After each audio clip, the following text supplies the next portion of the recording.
राधे राधे महाराज जी। महाराज जी, क्या 24 घंटे में ही भगवत साक्षात्कार का अनुभव हो सकता है? कुछ नहीं कहा जा सकता, एक सेकंड में हो सकता है और कई जन्म लग सकते हैं, क्योंकि भागवत साक्षात्कार भगवान की कृपा से होता है। किसी तपस्या या साधना से भगवान को अधीन नहीं किया जा सकता। किसी तपस्या और साधना में इतनी ताकत नहीं कि सर्वतंत्र स्वतंत्र भगवान को कि अभी प्रकट हो, ऐसा है। और उसे 24 घंटे रोते हुए बीत रहे, व्याकुल है प्राण निकलने को, तो भगवान मिल जाएंगे। अब ऐसी व्याकुलता हो, ऐसी तन्मयता हो, ऐसा लालसा हो, तो भगवान मिल सकते हैं। जितनी जल्दी लालसा प्रकट हो जाए ऐसी कि अब जिया न जाए भगवान के बिना। एक शिष्य ने पूछा कि भगवान के दर्शन कब होते हैं, तो गुरु ने कहा चलो यमुना स्नान करते हैं। तो यमुना जी में ले गए, डुबकी लगाओ। जो डुबकी लगाया ऊपर चढ़ बैठे, तो एक ही मिनट में एकदम बोले गुरुजी अगर आप छोड़ न देते तो मर ही जाते। बोले जब जैसी अभी श्वास लेने के लिए तुम्हें व्याकुलता हुई, ऐसी भगवान से मिलन की जब व्याकुलता होगी तो तुम्हें भगवत प्राप्ति हो जाएगी। अब वो एक दिन में होती है कि एक महीने में होती है कि एक साल में होती है कि एक जन्म में होती है कि एक कल्प में होती है, वो तुम्हारी दौड़ है। जितना भजन करोगे उतने व्याकुलता बढ़ेगी, उतने संसार से वैराग्य, भगवान से प्रेम और स्वरूप का ज्ञान, ये सब होता चला जाएगा। भजन करने से है, भजन करो। समझ पा रहे हो? खूब भजन करो। पुष्प जी। श्री हरिवंश महाराज जी। राधे राधे महाराज जी। महाराज जी, आपके श्रीमुख से सुना है कि रही ना सकत पल पलकन अंतर, जैसे जलते मीन। महाराज जी, ऐसी तड़पन, ऐसी व्याकुलता कैसे पैदा होती है प्रियाजू के लिए? पहले रसिक महापुरुषों का संग करे। रे मन रसिकन संग बिन रंच न उपजय प्रेम। रंच मात्र भी प्रेम की उत्पत्ति नहीं हो सकती अन्य साधनों से, जब तक रसिक महापुरुषों का संग नहीं होगा। रसिक जो केवल प्रिया प्रीतम में ही तन्मय है। रसिक तबहि पहचानिए जाके यह रस रीति, छिन छिन ही में उपजे लाल लाडली प्रीति। नवीन प्रीति, प्रक्षण वर्धमान प्रीति, लाडली लाल को दुलार करने की वृत्ति, वही रसिक महापुरुष जो प्रतिपल प्रिया प्रीतम को सुख देने की भावना में मगन है। पहली बात तो रसिकों का संग, और दूसरी बात जैसे हित हरिवंश अनंत सचुनाही, बिनुया रजहि लिए रहो को काहो मनहि दिए। मेरे प्राणनाथ श्री श्यामा शपथ करो तृण छिए। ये ठसक हो जाए मेरी महारानी श्री राधा रानी, मेरी प्रियाजू। तीसरी बात, वृंदावन की रज का सेवन करे। चौथी बात, हर समय नाम जप करता रहे। पांचवी बात, बिना प्रिया प्रीतम को भोग लगाए कुछ खाए पिए ना।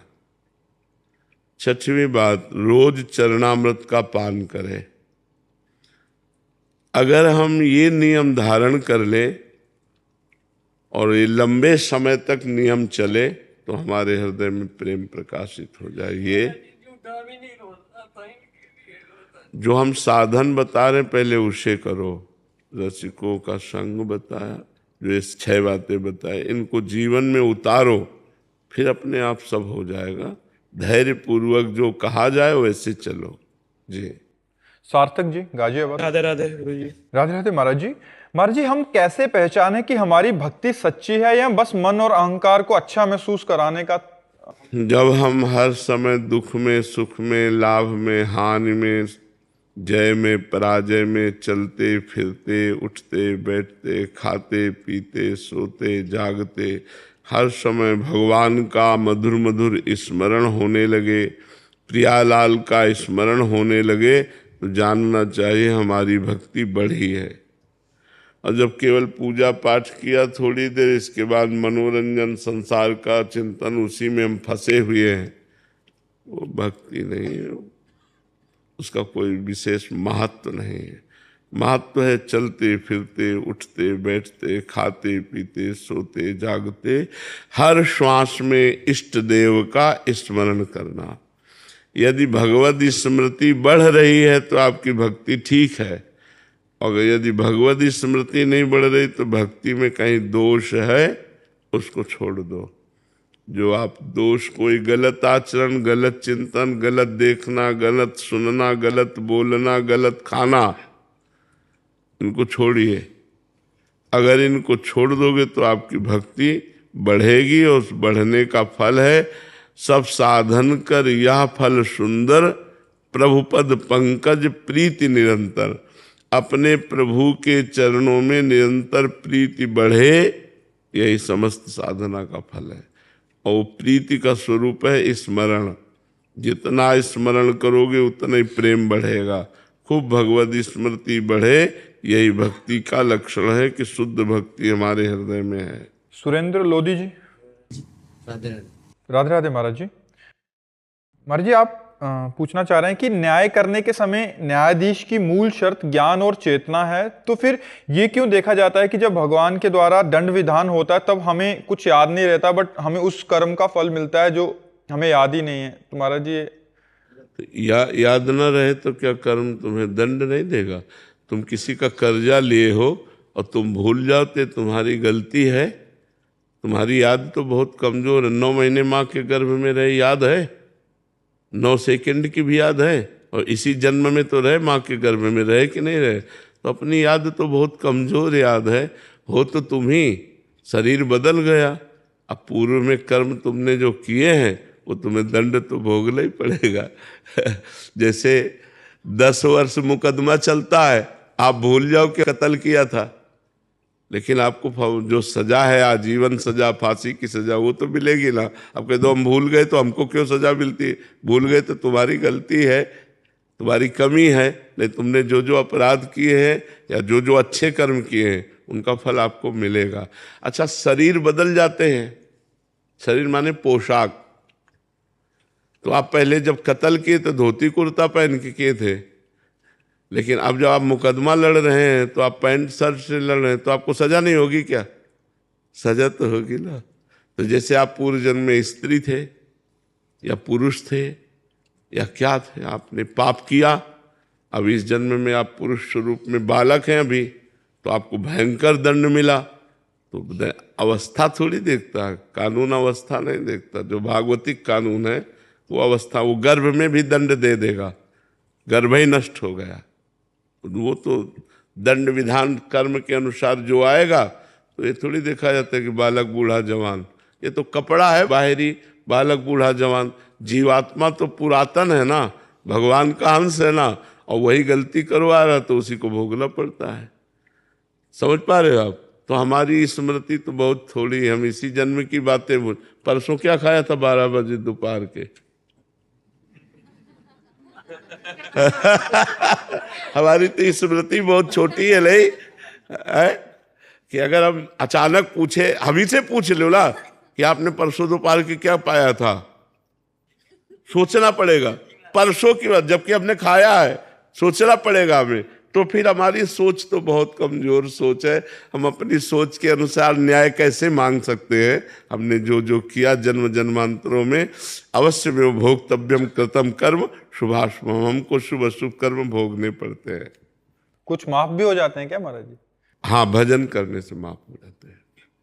भजन करने से माफ हो जाते हैं। भजन करो, तपस्या करो, तीर्थयाटन करो, पवित्रता पूर्वक दान करो, भगवान का नाम जप करो, इसी से सब पाप नष्ट हो जाते हैं, सर्व पाप नष्ट हो जाते हैं। प्रारब्ध भोगना पड़ता है, प्रारब्ध जो है वो भोगना पड़ता है, पाप सब नष्ट हो जाते हैं। जैसे इसी जन्म में महाराज जी दंड किए, मतलब पाप किए, तो इसी जन्म में दंड क्यों नहीं मिलते? बहुत बड़ी सरकार है ना, बहुत बड़ा कानून है। कभी कभी मुकदमा चलता रहता है और जो क्रिमिनल काम करने वाला होता है वो मर जाता है पहले, अब उसका फाइनल ही नहीं हो पाता है। कभी कभी ऐसे समय फाइनल होता है कि बुढ़ापा आ गया उसका, लड़ते लड़ते अब बोले आजीवन कारावास उसको। महाराज जी बता रहे थे 45 साल बाद उसका निर्णय हुआ कि ये बाइज्जत बरी कर दिया जाए, इसका वो 45 साल जेल में ही रहा वो। 45 साल जाओ, तो ये प्रारब्ध भोग है। तो देखो यहाँ जबकि एक देश की सरकार है तो इतना समय लेती कि नहीं, अनंत ब्रह्मांडों का न्याय है जहाँ, वहां तो ये जन्म का जन्म लग ही जाता है, वहां तो लग ही जाता है ऐसे। ओमकार जी, श्री हरिवंश महाराज जी। महाराज जी जैसे आप कहते हैं कि भजन कभी व्यर्थ नहीं जाता, तो मान लेते हैं कि इस कलयुग में मैंने अच्छा भजन करने का प्रयास किया किंतु मेरी मृत्यु बिना भगवत प्राप्ति के हो गई, तो मेरा अगला जन्म किसी अन्य युग में हुआ तो मुझे उस युग के आधार पर। अन्य युग में नहीं, इसी अभी तो बहुत बड़ा युग है, इतनी देर थोड़ी तुम वैकुंठ या स्वर्ग में रखे जाओगे, बहुत बड़ा युग है। 4,32,000 वर्ष की आयु है, तो अभी तो 32,000 में 5-6 वर्ष हुए हैं, 4,32,000 वर्ष की आयु कलयुग की। अभी हम सैकड़ों बार जन्मे मरेंगे, 1-2 बार थोड़ी। यदि भगवत प्राप्ति हो गई तो हो गई, और अगर जो भजन प्रयास करता है और उसको भगवत प्राप्ति नहीं होती तो उसको अगला जन्म जो है बड़ा सुविधाजनक मिलता है। धनी मानी पुरुषों के यहाँ, और भक्तमान, धनी मानी भी हैं और भक्तमान है, बचपन से ही सब सुख ऐश्वर्य और बचपन से ही भागवतिक वातावरण। भगवत प्राप्ति के लिए उसको जितनी सामग्री चाहिए, पूर्व जन्म में जो साधना की वो तो जागृत हो ही जाएगी, और वर्तमान में उसे बड़ी अनुकूलता मिलती है, तो बचपन से ऐसे संस्कार बन जाते हैं, भगवान की उसे प्राप्ति हो जाती है। वो नष्ट कभी नहीं होता। नामे भक्ता प्रणश्यति, भगवान का भक्त कभी नष्ट नहीं होता, भगवान का भजन कभी नष्ट नहीं होता, भगवान की भक्ति कभी व्यर्थ नहीं जाती, वो अपना रंग दिखा के ही रहती है। जब पाप कर्म अपना रंग दिखा देते हैं तो भक्ति रंग क्यों नहीं दिखाएगी? जब असत कर्म भोगना पड़ता है तो सत्कर्म का फल तो आनंद भोगना ही पड़ेगा। इसलिए खूब नाम जप करो, भगवान की भक्ति करो। नितिन बजाज जी। राधे राधे महाराज। राधे राधे महाराज जी। महाराज जी जब सब कुछ भाग्य पर निर्भर है तो क्या हम जो नाम जब सब स्टार्ट कुछ भाग्य पर निर्भर कैसे है? ये किसने कह दिया तुमको कि सब कुछ भाग्य पर निर्भर है? कुछ लिखा हुआ है कि क्या हमारे साथ? नहीं, क्या लिखा हुआ है? ये लिखा हुआ है कि आज तुम हमारे पास आओगे? मैं वही पूछना चाहता हूँ। नहीं, ये नहीं लिखा हुआ है, उसमें कुछ लिखा हुआ है। प्रारब्ध किसे कहते हैं पहले समझो। जिसे आप भाग्य कहते हो ना, उसे शास्त्रीय भाषा में दैव कहते हैं, प्रारब्ध कहते हैं, विधान कहते हैं, नियति कहते हैं। उसी को कहते हैं कि तुम्हारी जो नियति में है वो तुम्हें भोगना पड़ेगा। तो नियति, दैव, भाग्य, इन सबको प्रारब्ध कहते हैं। प्रारब्ध 2 कर्मों से बनता है, शुभ और अशुभ। शुभ माने पुण्य कर्म और अशुभ माने पाप कर्म, और दोनों का फल है। शुभ का फल है सफलता, विजय, अनुकूलता, विविध सामग्री, भोग सामग्री, और अशुभ का फल है हार, असफलता, विपत्ति, दुख, रोग, संकट, नाना प्रकार का। ये 2 चीजें केवल लिखी हुई है। अब आप आज नया कर्म, दान कर रहे हो, पुण्य कर रहे हो, तीर्थयाटन कर रहे हो, भजन, ये आपके ऊपर है। इसे क्रियमाण कहते हैं, उसे प्रारब्ध कहते हैं जो लिखा है, और जो आप करोगे ये नया कर्म क्रियमाण है, और जो आपके अनेक जन्मों का किया हुआ कर्म जमा है उसे संचित कर्म कहते हैं। तो संचित कर्म भगवान की शरण में होकर भजन करने से भस्म हो जाता है, और क्रियमाण भगवान को समर्पित हो जाता है, और प्रारब्ध को भोगना पड़ता है, भोग लेता है। वो तीनों कर्मों से मुक्त होकर भगवान को प्राप्त हो जाता है। इनका कहने का भाव है कि महाराज जी जब मैंने नाम जब शुरू किया अभी 15 दिन पहले, तो मेरे भाग्य में लिखा था कि मैं 15 दिन अभी नहीं, ये नहीं लिखा था, ये नहीं लिखा था। 15 दिन पहले से आपने भजन शुरू किया, ये भगवान की कृपा और आपका प्रयास, ये आपका प्रयास है और भगवान की कृपा, दोनों सफल हुई तो भजन प्रारंभ हो गया, और उसी के प्रभाव से आप सत्संग में, वृंदावन धाम में, संत सभा में बैठे हैं। अब इसका प्रभाव आपको और आगे आध्यात्म में बढ़ाएगा। तो ये भाग्य में नहीं लिखा, ये नवीन कर्म है, ये आपका नवीन कर्म, नया कर्म है। भाग्य पुराना कर्म है जो फल देता है दुख और सुख। जैसे आप वृंदावन आ रहे हैं, कोई घटना घट गई, तो वृंदावन आना तो बहुत बड़ा धर्ममय कार्य था, लेकिन घटना गलत घट गई तो ये प्रारब्ध भोग था कि आप वृंदावन जा रहे थे और एक्सीडेंट हो गया, हाथ टूट गया और वृंदावन नहीं जा पाए। तो नया क्रियमाण तो आपका बहुत जोरदार था, लेकिन प्रारब्ध उससे जोर पड़ गया और आपको गिरा दिया। असफलता, पराजय, विपत्ति, रोग, दुख, संकट, ये सब आता है। तो नवीन कर्म बलवान हो जाए तो प्रारब्ध को रौंद दे। नवीन कर्म बलवान यही परोपकार, नाम जप, गंगा यमुना आदि पवित्र नदियों का अवगाहन, भगवान के धामों की यात्रा, ये सब महान कर्म है जो हमको सुख प्रदान करते हैं। समझ पाए आप? सरिता जी, राधे राधे महाराज जी, आपके चरणों में कोटि कोटि प्रणाम। महाराज जी, कामनाओं, इच्छाओं और लिप्साओं से कैसे मुक्ति प्राप्त करें? प्रयत्न करने पर भी नहीं जा रही। बिन संतोष न काम न साही, अछत काम सुख सपने नाही। जब तक संतोष नहीं आता तब तक ये कामनाएं सुरक्षित रहती हैं। जब तक कामनाएं सुरक्षित रहती हैं तब तक स्वप्न में भी सुख और शांति नहीं मिल सकती। तो संतोष कैसे आवे? जब बहुत बड़े धनी श्री भगवान से हमारा संबंध जो है वो जब हम मान लेते हैं कि भगवान मेरे, तो मुझे संतोष हो जाता है। भगवान के संबंध से ही संतोष आएगा और भगवान के भजन से ही संबंध पुष्ट होगा। जो है वही स्वीकृत हो जाएगा। हमारा भगवान से संबंध जन्म जन्मांतरों से है, हम उनके अंश है। ये संसारिक संबंध तो अभी कुछ वर्षों का है, हम तो भगवान के हैं। तो जब भगवान से संबंध हो जाता है तो सारी कामनाएं या तो पूर्ण हो जाती हैं और या शांत हो जाती हैं। परम संतोष हृदय में हो जाता है।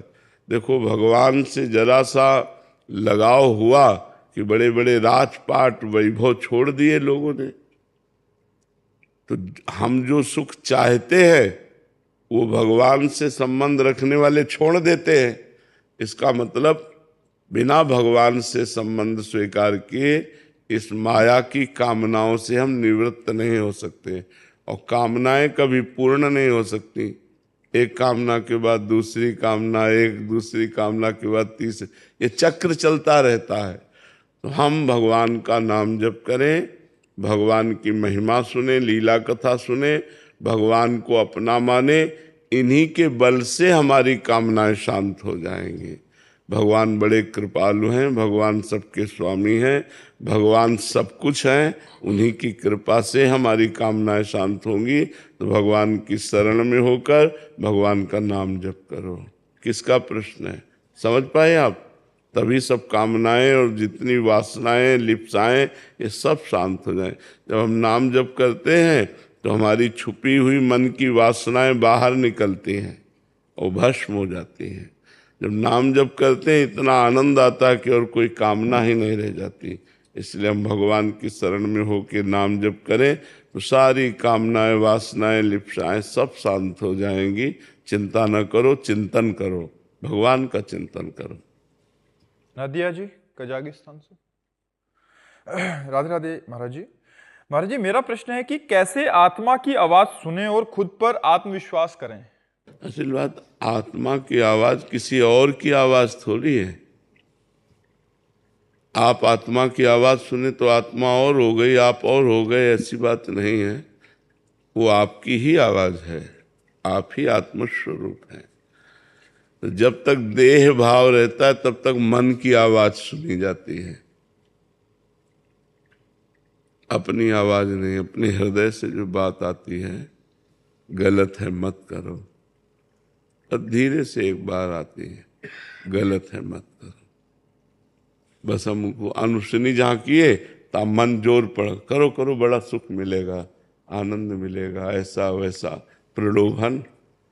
तो हम मन की बात तब तक सुनते हैं जब तक देह भाव है, देह में अहंकार है, तब तक मन की बात सुनते हैं, और जब प्रभु में अहंकार समर्पित हो जाता है तो हम आत्मा की बात सुनते हैं। जो अंदर सद्गुरु रूप से आत्मस्वरूप आवाज, उसी से तो महापुरुष बन जाते हैं। जो उसकी आज्ञा का पालन करते हैं वो महापुरुष बन जाते हैं, और जो मन की आज्ञा का पालन करते हैं वो जेल नरक दुनिया का सब प्रपंच मिलता है। जितनी जेल भरी है ये सब मनमानी करने से ही भरी है। कानून के विरुद्ध, धर्म के विरुद्ध जो मन की सलाह है उसी को हम मान लेते हैं। तो हम नाम जप करें, शास्त्रों का स्वाध्याय करें, संतों का संग करें और पवित्र आचरण करें, तो हमारी बुद्धि पवित्र हो जाए। जब पवित्र बुद्धि हो जाएगी तो वो आत्मा की आवाज़ सुनेगी। अभी अपवित्र बुद्धि है तो केवल मन की बात सुनती है, आत्मा की आवाज़ सुनकर भी अनसुनी कर देती है। तो हमारी बुद्धि पवित्र होनी चाहिए। इसके लिए साधन करो, भजन करो, अपवित्र आचरणों का त्याग करो, गंदा भोजन त्याग करो, जिससे आपका बुद्धि पवित्र हो। और वो बुद्धि, पवित्र बुद्धि आत्मा की आवाज़ सुने, अर्थात गुरु, संत, शास्त्र, ये सब आत्मा की आवाज़ है।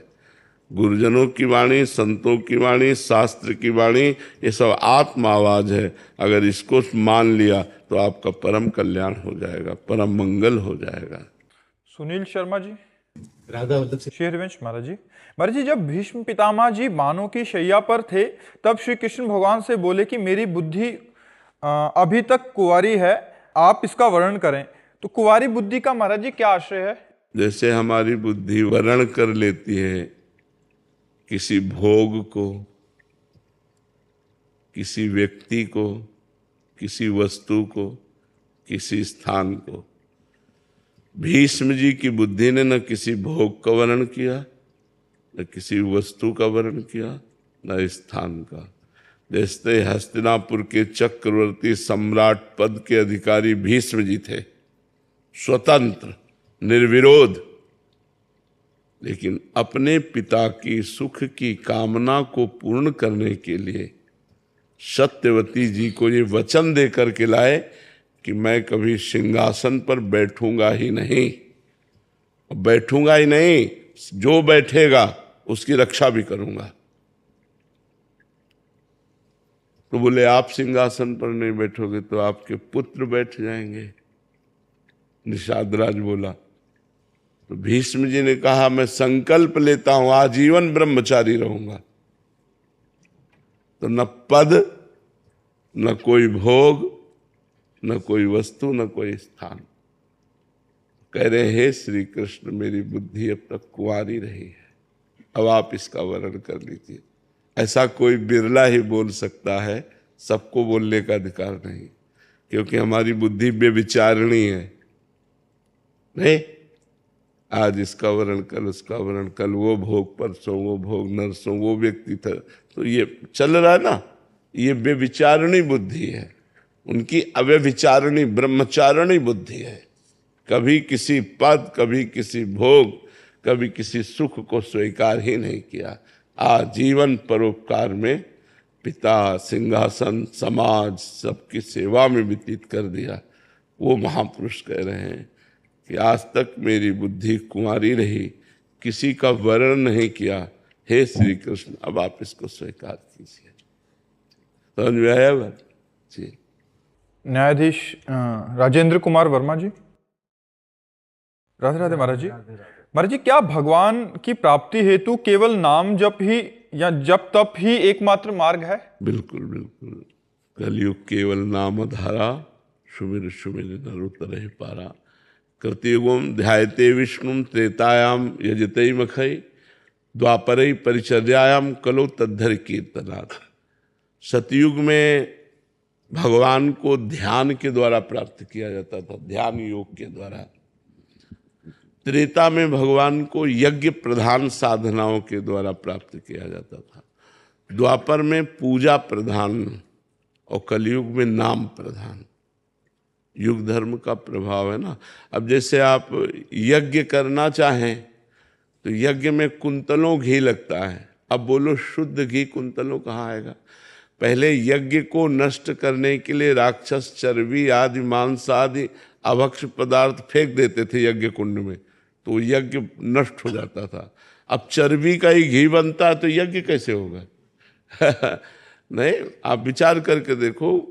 और दूसरी बात, जौ धान्य आदि जो यज्ञ में लगते हैं वो परम पवित्र होने चाहिए। अब केमिकल और खाद डाल करके तो पैदा किया जा रहा है जौ धान गेहूं आदि, तो वो सब यज्ञ लायक नहीं रह गया।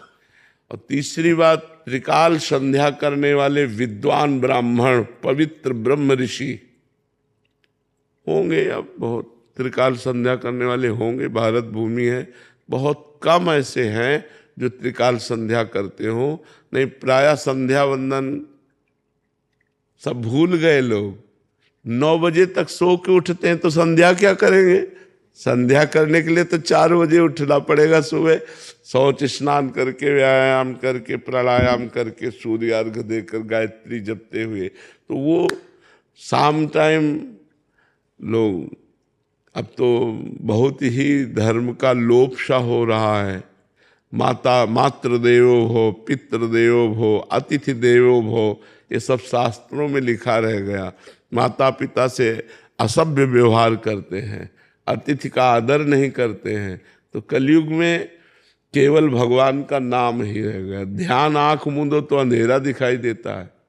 यज्ञ लायक नहीं रह गए क्योंकि वो सब सामग्री सब, अच्छा मान लो 50 ग्राम अशुद्ध घी आ गया तो यज्ञ भ्रष्ट हो गई, यज्ञ पूर्ण नहीं होगी। वो तो ऐसे जरा सब डालते थे राक्षस लोग आकर के, जैसे विश्वामित्र यज्ञ करते थे तो यज्ञ कुंड में जरा सा पवित्र वस्तु डाल दिया, वो यज्ञ भ्रष्ट हो गई।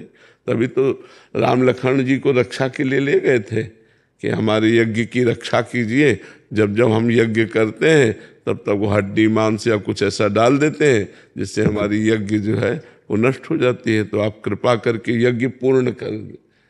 तो यज्ञ वाला समय नहीं रह गया। और पूजा, अब पूजा के लिए कौन से दाल भी रंग के आ रही है। मूंग की दाल भी आप धो के देखिए तो हरा रंग छूटेगा।